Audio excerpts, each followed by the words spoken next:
James wanted to say lovely, lovely Sauvignon Blanc is next. This is from Ansmore, Marlborough, New Zealand. This is a 2020 vintage called Signature Series Sauvignon Blanc. Stay tuned and I'll tell you all about this wine.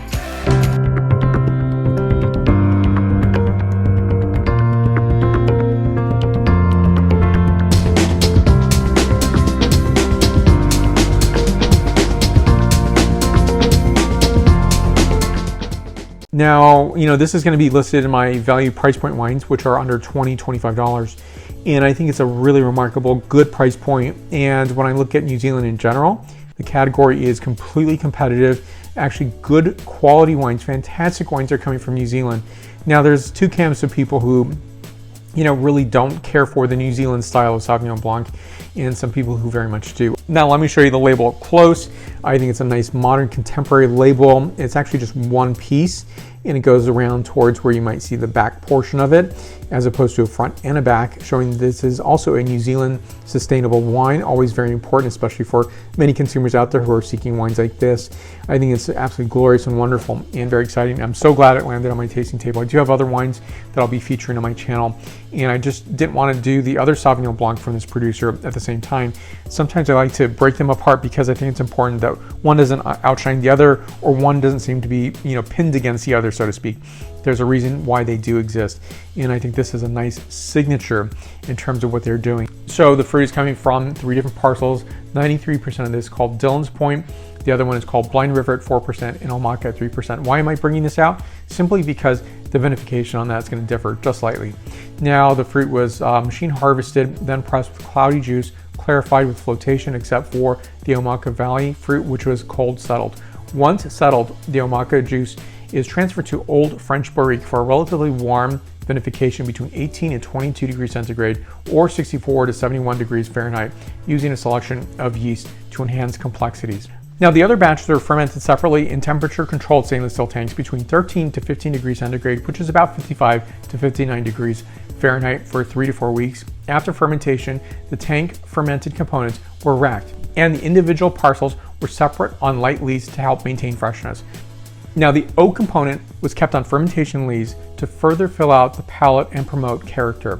Now, after blending, the wine is stabilized without the need for extra fining before the final cross filtration to prepare for bottling.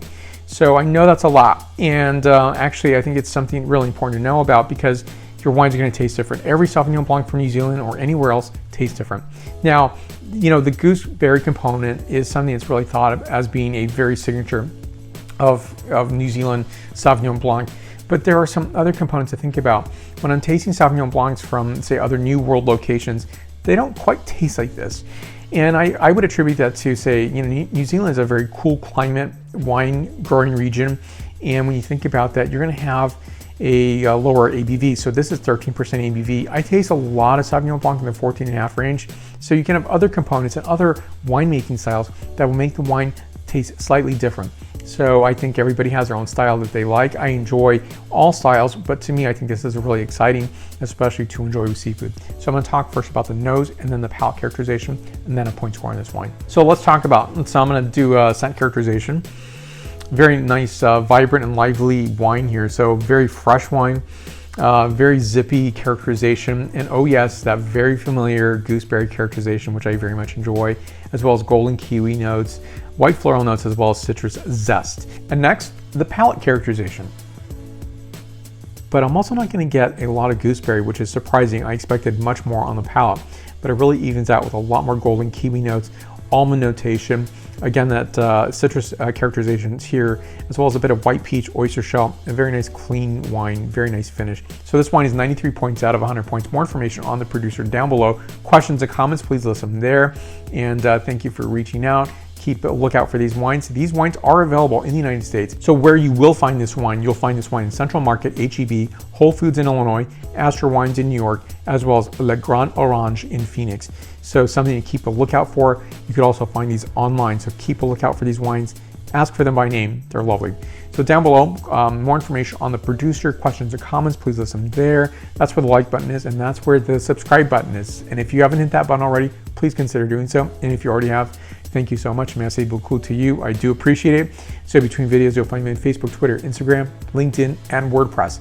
I will see you in the next video and other and more wines to come. Thank you again. Santé.